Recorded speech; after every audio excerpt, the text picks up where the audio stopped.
Welcome back to another technical deep dive here in the Debug Zone.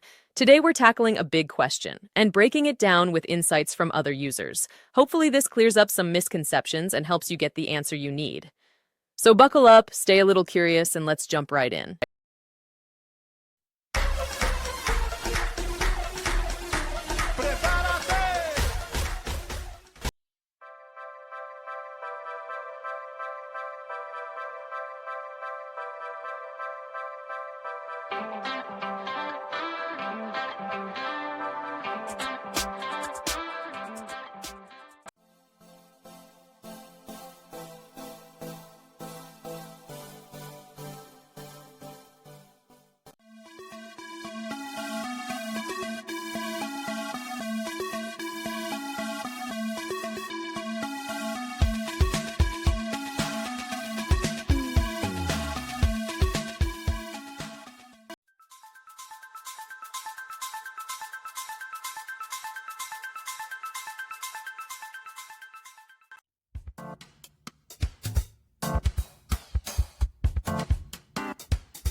And that's a wrap.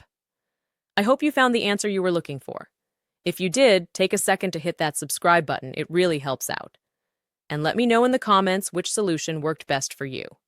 See you next time in the Debug Zone.